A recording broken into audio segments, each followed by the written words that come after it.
Bună ziua! Sunt Cătălina Niculescu, consultant vânzări automobile Bavaria și astăzi vă prezint în premieră noul și revoluționarul BMW Seria 2 Active Tourer. Iată că astăzi, chiar în ziua lansării, aveți ocazia să îl descoperiți și să îl admirați în toate showroom-urile automobile Bavaria.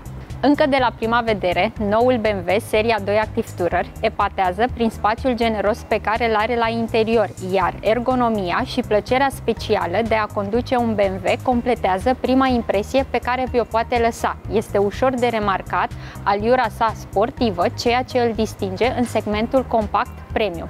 În partea frontală a mașinii este remarcabilă grila BMW cu dimensiunile sale crescute și cu contururile subțiri ale farurilor.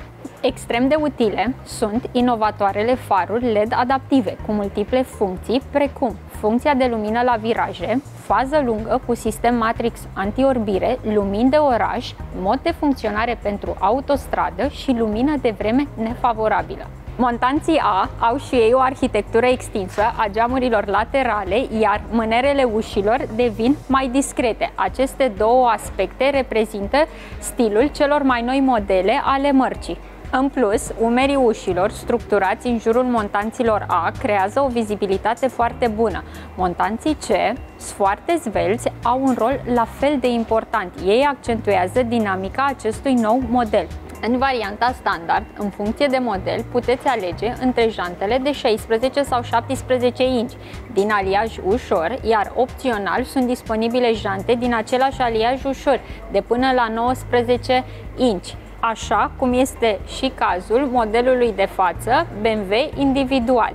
Noul model BMW Seria 2 Active Tourer poate fi echipat și comandat și în varianta Luxury Line, precum este modelul BMW 223i Active Tourer de lângă mine sau cu un pachet M Sport. Pentru exterior aveți o gamă largă de opțiuni, în sensul că puteți alege între două culori nemetalizate și 9 metalizate.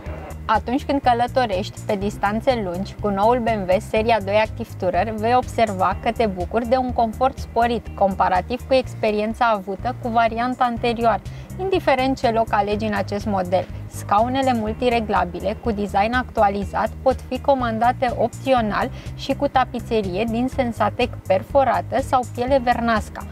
Puteți completa lista de opțiuni cu scaune sport cu zone proeminente de suport și umeri, reglare electrică a scaunelor, inclusiv funcția de memorie, suport lombar și o funcție de masaj. Noul BMW 223 Active Tourer are o putere de 218 cai putere generată de motorul termic de 204 cai putere și de sistemul de propulsie electric de 19 cai putere. Acest model dispune de un set de sisteme de propulsie avansate. Motoarele termice avangardiste sporesc plăcerea de a conduce, reducând în același timp consumul de combustibil și emisiile. Este de remarcat ultima generație a transmisiei Steptronic cu dublu ambreiaj, cu 7 trepte, extrem de eficientă, aflată acum în varianta standard pentru toate modelele.